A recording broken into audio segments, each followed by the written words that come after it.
Bluestone makes investment loans simple with competitive interest rates. Borrow up to 85% of the value of your investment property without paying lender's mortgage insurance, and no cap on existing investment portfolio size. Plus, personal Bluestone support from application to settlement. So don't wait to unlock your future. Bluestone, award-winning home loan solutions. Find out more at bluestone.com.au/investors. Lending criteria, T's and C's and fees apply. Credit provided by Permanent Custodians Limited, Australian Credit Licence 390183.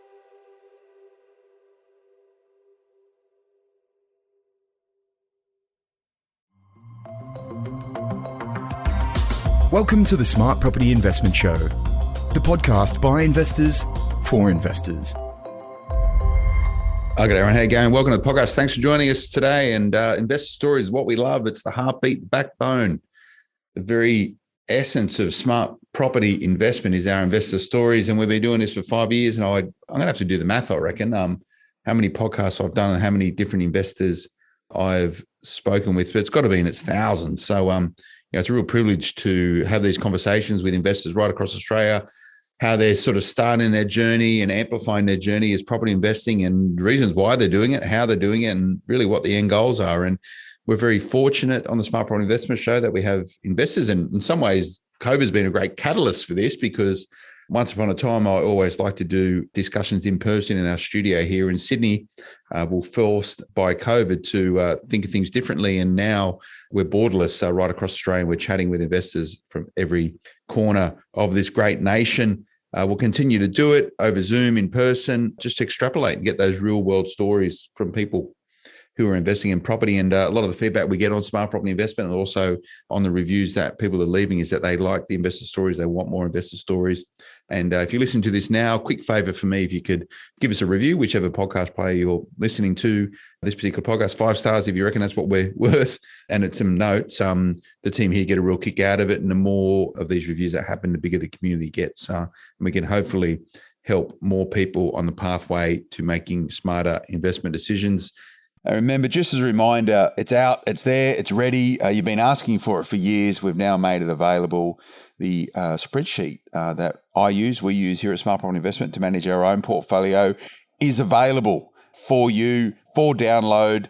This is a great initiative, and already there's people right across Australia getting access to this sheet. So this is the tool that I use to make sure I'm running our portfolio effectively. It looks at it from a debt level, a yield level, a P&L level, and also a balance sheet level. So go and check it out. It's the Smart Property Investment Portfolio Spreadsheet. All you need to do is go to smartpropertyinvestment.com.au. You see on the homepage, it's a big thing that says download the Smart Property sheet. We've done this in conjunction with our friends over at Atlas Property Group. All you need to do is click on that button and you can download the spreadsheet there. Any questions at all around it, you're more than welcome to get in touch with us here at Smart Property Investment. You can email editor@smartpropertyinvestment.com.au. It's all in there. It's all pretty self-explanatory.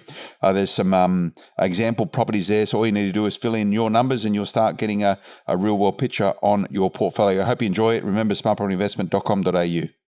Investor stories, again, much like Australia, it's very diverse, and it's really interesting to see the stories of migrants coming into Australia, choosing Australia as their new home and creating wealth in Australia, maybe getting and being given opportunities that they necessarily didn't have in their home of origin.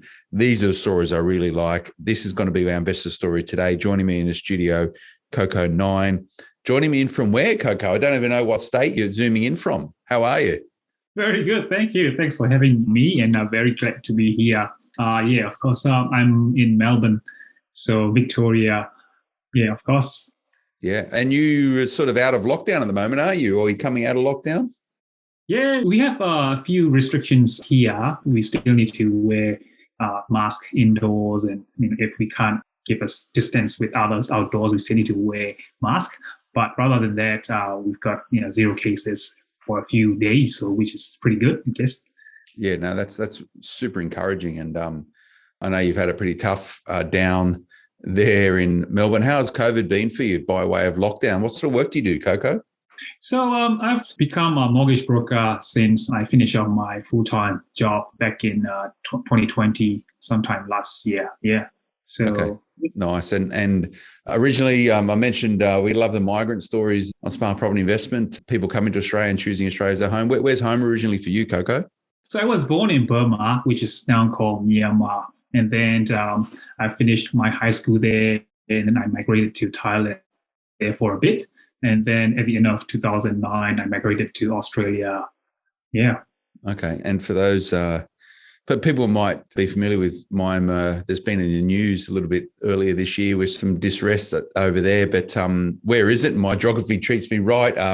Sort of surrounded by Thailand, Laos, China to the north, and Bangladesh to the west. So no doubt most Australians have been to Thailand before. It stretches all the way down the peninsula in line pretty much by memory with Koh Samui, sort of the similar. That's how sort of south it goes all the way north up to China. So it's an interesting part of the world. It's been a very quiet part of the world until recently. When was the last time you were back? So before COVID, I've been back like every year, like every December with the family to see my parents and my in-laws and stuff like that. But since COVID happened, as you can imagine, I can't go back anymore. So so 2 years ago. Yeah, and where in Myanmar are you? And two cities that most people might be familiar with are Yangon, which is down on the coast. But what is one of the great names? Mandalay as a town. Where's home originally for you in Burma or Myanmar? So, yeah, my hometown is called Tachi Lake. Tachi Lake is located in the easternmost part of Myanmar, which touches to the northernmost part of Thailand. So yeah, I lived there with my families when I was young, and parents still there. Yeah. Yeah, and so moving to Thailand after high school, that's a big move. What's the backstory there? Yeah, back then, all the unis and all the colleges are closed down because of this similar situation that happened at the beginning of this year, where military took over, the country and all the protests going on. So all the universities, colleges, they couldn't open. So I finished my high school there, and then rather than waiting for the unis to open, my parents sent me over to Thailand to let me study in the uni there. So that's how I migrated to Thailand. Yeah, and where in Thailand? Where did you go to university? So in Bangkok. Okay, Bangkok's a good town. Yeah. Most Australians have been there. It's interesting, and forgive my lack of understanding of this, but the sort of language, Thai and your local language, was it something? Was all your education in English? No, not really. Yeah, they're quite different.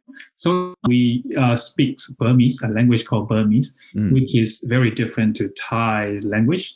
But where I grew up in the easternmost side of Burma, they speak a language called Shan as well. So Shan language is quite similar to Thai in a sense, because it's also close to Thailand as well. So yeah. So some languages, because as you can see, like Myanmar is a large country and there are different ethnic groups living in there. Yeah, it's very diverse. Yeah, very diverse. Yeah.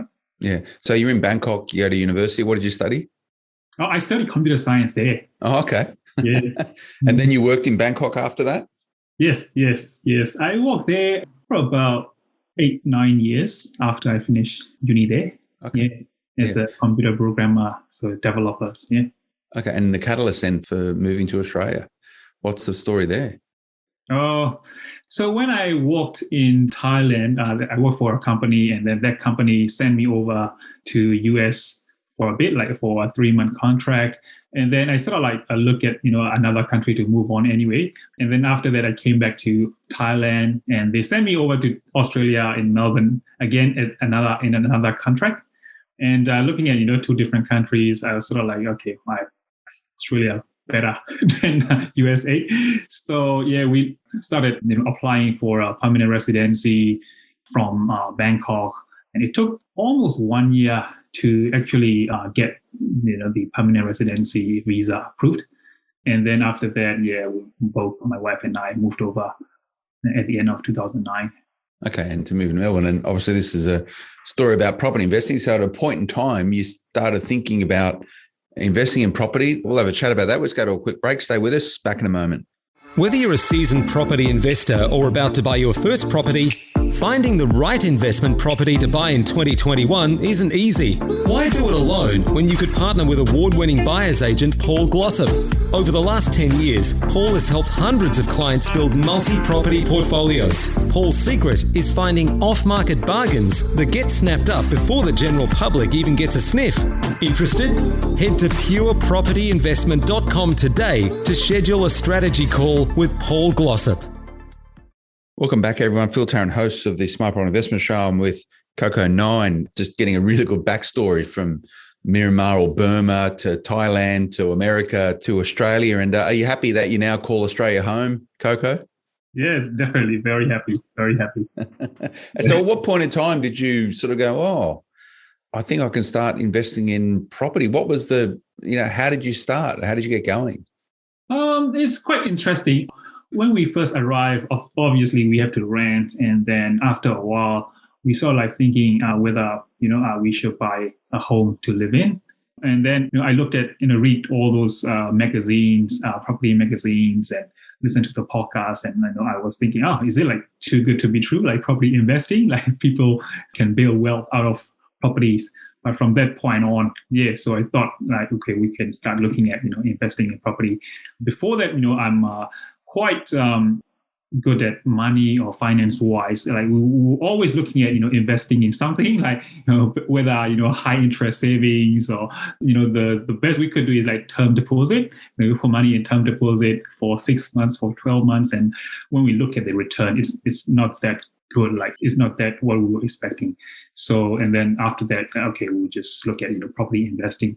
And I want to talk about the type of properties you bought, but from a more philosophical point of view, what's the, and I really love these sort of chats because I'm generally really curious about this. What's the sort of the attitude towards money and investment and debt in Myanmar versus what it is here in Australia? Is it pretty consistent, or is it like strange to be borrowing so much money to try and buy an investment property? That is very different if you compare Myanmar and Australia.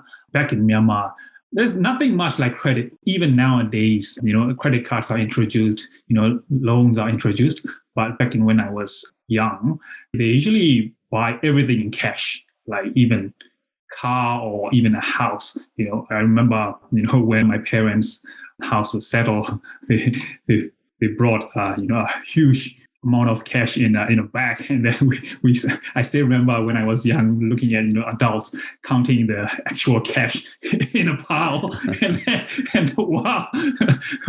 wow, and then that is like quite different, like everything in cash and nothing in credits. And what's the sort of attitudes towards like wealth creation? Is it about just buy a house to live in with your family and be comfortable, or is it quite a optimistic, ambitious environment where everyone's trying to sort of get ahead and create wealth? No. Like if you look at that, it's a very conservative community where they don't really want to take on credits or anything to actually get onto, building wealth, as in like, property investing. But all they mostly wanted to do is to keep saving, and then, and they might buy their own home, and then they might invest in their business or like any other things. But in terms of property investing concept, it's not there. It's just some people may buy land and do a bit of land banking, but in terms of what do you call the concept wise, it's not there yet. And does your family back in Myanmar and your wider peer group and wider family, do they know what you're doing here in Australia in terms of investing in property? Yes, they do. What do they think? They think you're crazy? They thought like, I'm taking too much risk, like having a large debt, like millions and millions of debt in Australian dollar. If you convert it into their currency, it's quite significant compared to what they've used to, in the past. Yeah. I imagine there's a lot of zeros and it's scary. Do they think you're wealthy? Like, what's the sort of perception of Coco9 in Australia that he's gone there and done really well? Yeah, so they still think that I still have a lot of debt, but it's difficult to see them in terms of the equity or the asset, the value of the asset I'm holding at the moment. Yeah, interesting. So how did you get going? Like, so you arrived in Australia, no doubt you didn't have a lot of dough in your back pocket when you got here. How did you How did you get that first investment? How did you raise the money, and what was that first investment? Oh, so we first bought our own home back in 2012. Yeah, so it's all using our own savings, and we saved up, quite a lot over the few years that we started living in Australia. So you bought your principal place of residence with cash? No, not really. I think it's about 18 to 19% deposit. Okay. Yeah, we pay a bit of LMI there, and then get into the first home. And that was your principal place of residence, and you still own that place and live in that place? Yeah, that's right. Okay, whereabouts is that? Where's home then? So it's in Montana South. Whereabouts? Montana South. It's if you know Glen Waverley, Montana South is located in eastern side of Glen Waverley. Yeah. Okay, so you've got your principal place of residence. Now, putting that aside, to give me some sense for your current property investment portfolio, what would be the value of your current property investment portfolio? I would say roughly around 900 to 950. Is that your principal place of residence? Yeah, that's right. Yeah. Okay. And what would be the value of your investment property portfolio now? Oh, the portfolio could be around 3.5 to 3.7 mil. Okay. And how much debt do you have on that at the moment? Debt about 2.5 mil. Okay. And how many properties are in your investment portfolio? So I've got a PPOR there, and then another 7 properties. Okay. 7 properties. Okay. So the story is you buy your principal place of residence, good, sort yourself out. The first investment property, what did you buy? When did you buy it? Where did you buy it? So we bought it in 2015. Yeah, 2015, at the beginning of 2015 in January. It's in Ballarat, a suburb called Ballarat East. Okay. Yeah. So regional property. How much did you pay? Oh, for that first one, we paid, I think, $225. Okay. And today, what do you think its value would be? Oh, today it would be around $420. Okay.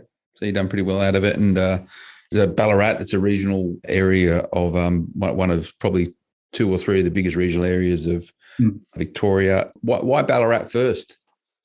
Initially, like when we first invested in that property, we were looking at something that is, that would be natural or positive cash flow. Because, we looked at Melbourne and metro area as well, but we couldn't find anything that could give us any, neutral or positive cash flow. And then back then, I was the only one who is working. So we were, dependent on sole income for the family.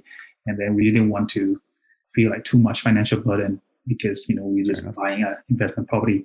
So, we looked at the next area where we could actually get a property that can give us positive cash flow, then that's... And what sort of job did you have during this period of time to raise deposits and all that sort of stuff? What sort of work were you doing? Oh, I was, like I said, I was a software developer, so I develop mobile apps, and I was in the IT industry before, yeah. Oh, okay. That's cool. So you're buying Ballarat, and then what were the next couple of properties after that? So we bought the second one like in the next month after that as well. So the next month, okay. Yeah, the next month we looked at the area and then we really liked it. So we took out equity from the Montana South home and then used that as a deposit for these 2 purchases in Ballarat. Yeah. Okay, so Ballarat again. All right, and then what happened next? Then after that, and we were sort of like looking at whether we can still expand our portfolio or not. And then I found another mortgage broker who is also my mentor at the moment, and he's sort of like restructure our loans a bit, and then we try to value our 3 properties again and see if we can take out any equity from there. And then we took out equities from those properties, 3 properties, and we bought 1 more property after that in Woodbridge, which is in Logan. Yeah, Woodbridge. Okay, I know Woodbridge. What did you buy there? Was it a townhouse or a house? No, it's a proper house and a proper full block land. Okay. There. Yeah. Okay, so that's in 2015 as well. So how long? So that's that was in, 3rd investment property. So what happened after Woodbridge in Queensland, Loganshire? Oh, it's as you can imagine, the cash flow is very good there.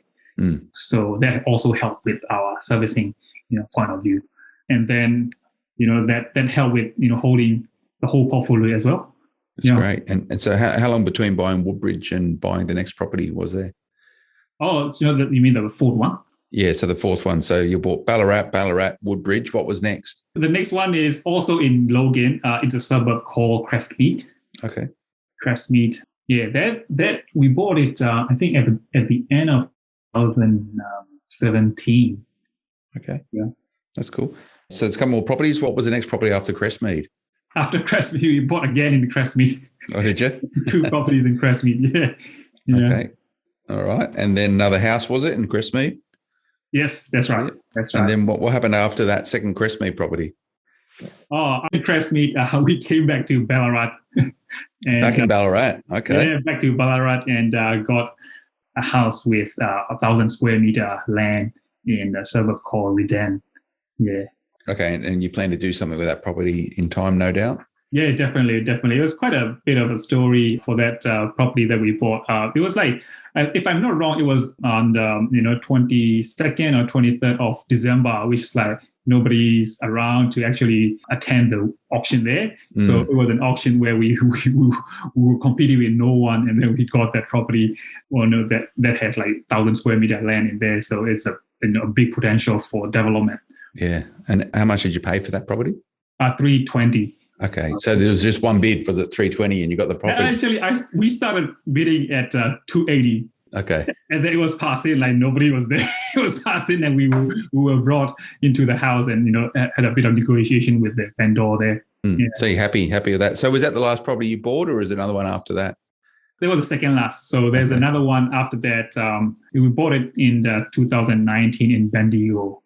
In Bendigo, okay. So that's another sort of Ballarat, Bendigo, Shepparton, sort of the regional centres of Victoria. What did you buy in Bendigo?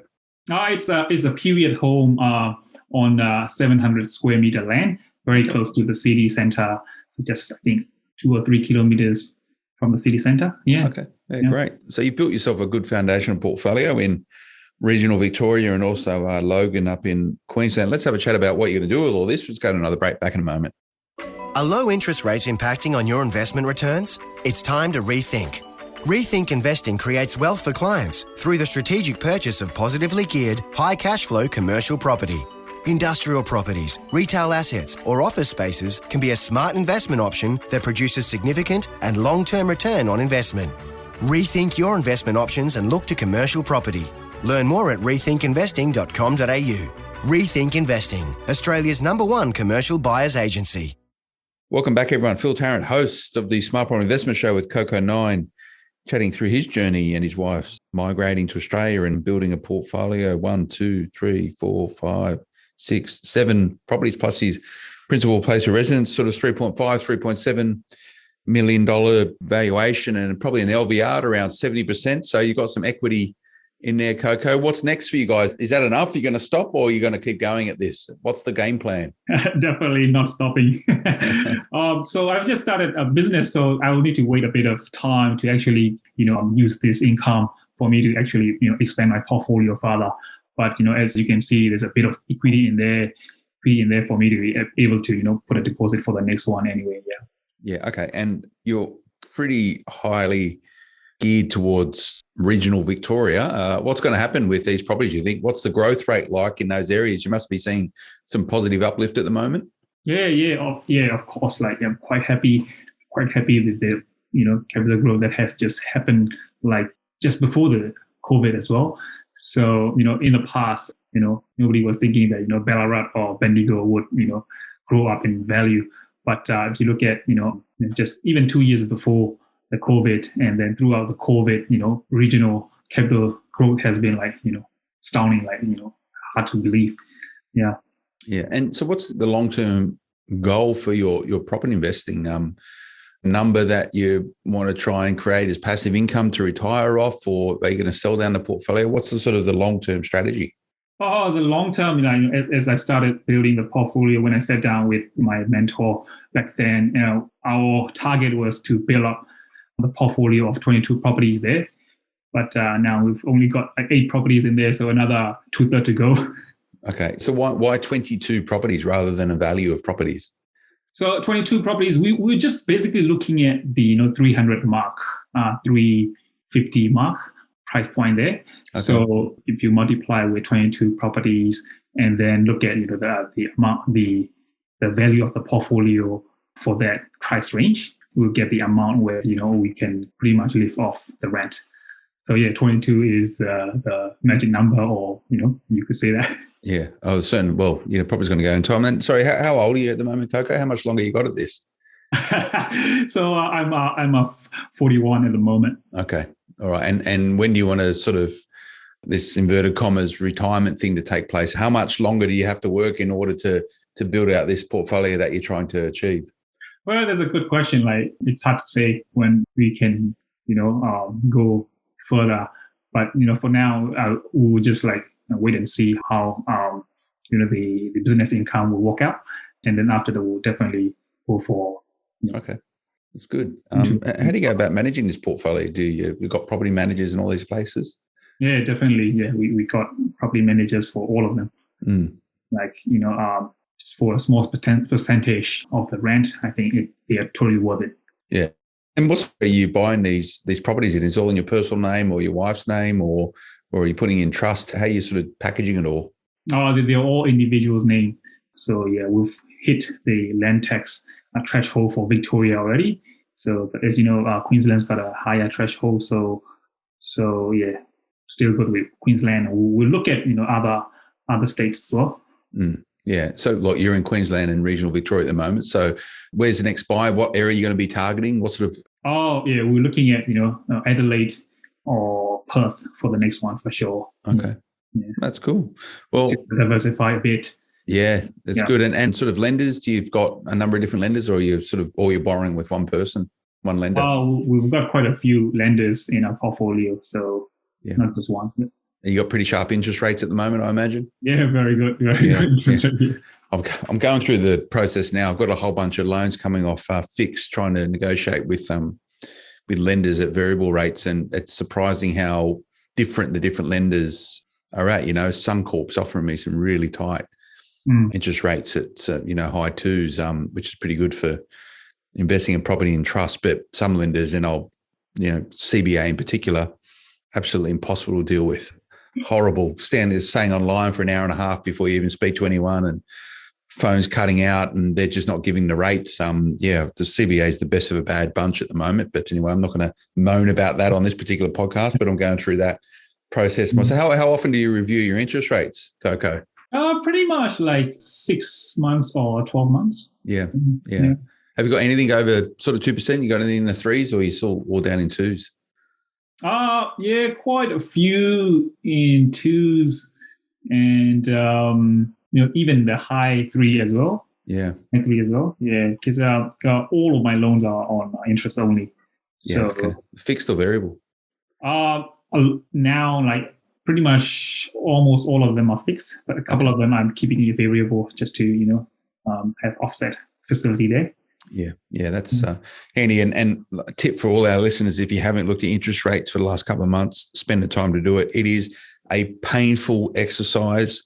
You're going to hate it. I've got another couple of days of doing it. I'm smack bang in the middle of it now, and I find it depressing personally. But when you start thinking of the savings you get by shaving a couple of basis points off your interest rates, stay the course, stay online, stay on hold for 2 hours. Commonwealth Bank, answer your phones. You can actually get some results, but you're going to hate it. Drives you to drink, mate. That's what I find. I need a stiff scotch after I sort of speak to these lenders. It's not a nice process, but it's well worthwhile doing. I'm saving thousands on our mortgages at the moment. So do it, and do it with a smile on your face, because you typically get a better outcome. But I'm not going to complain. That's good. Well, when you next buy, Coco, I want you back on the show, mate. You can tell us all about it. How's that sound? Yeah, cool. We'll do that. Nice one. That's Coco 9, property investor. Great story. We do enjoy it on Smart Property Investment. Stay in touch, Coco, mate. You're doing well there. Keep at it. And what a great thing, this thing called property, for creating wealth if you're focused and attentive and want to give it a go. So keep up the good work, mate. Thank you. Nice one. That's Coco 9. Investor stories. Wherever you listen to this podcast, go and drill through it. There is hundreds, if not thousands of them now. So go and check them out. Stories we like to tell. If you want to come on and have a chat with us as a property investor, it doesn't matter whether you've got 7 investment properties like Coco, you're new to investing, you've got 100 of them. Investors come in all shapes and sizes, and everyone's got a different backstory. And that's what we really like to get into, because by talking about this stuff and sharing our experiences, what we do is make and help people become more informed so they can take control of their financial future using property as an asset class to do that. You can do it. It is accessible and available to most. If you have a job, you just sometimes need to think of things a little bit creatively and have the right mindset. So this is what we talk about in Smart Property Investment. Remember to check out smartpropertyinvestment.com.au every single day, where we have all the latest information around property right across the nation. Please, as I mentioned, if you like what we're doing here, please leave us a review, whichever player you're listening to this. Most of you are probably on iTunes. The team get a real kick out of it. Social media, Smart Property HQ is where you find us. We'll see you again next time. Until then, bye-bye. The information featured in this podcast is general in nature and does not take into consideration your financial situation or individual needs and should not be relied upon. Before making any investment, insurance, tax, property or financial planning decision, you should consult a licensed professional who can advise whether your decision is appropriate for you. Guests appearing on this podcast may have a commercial relationship with the companies mentioned. Bluestone makes investment loans simple with competitive interest rates. Borrow up to 85% of the value of your investment property without paying lender's mortgage insurance, and no cap on existing investment portfolio size. Plus personal Bluestone support from application to settlement. So don't wait to unlock your future. Bluestone, award-winning home loan solutions. Find out more at bluestone.com.au/investors. Lending criteria, T's and C's and fees apply. Credit provided by Permanent Custodians Limited, Australian Credit Licence 390183.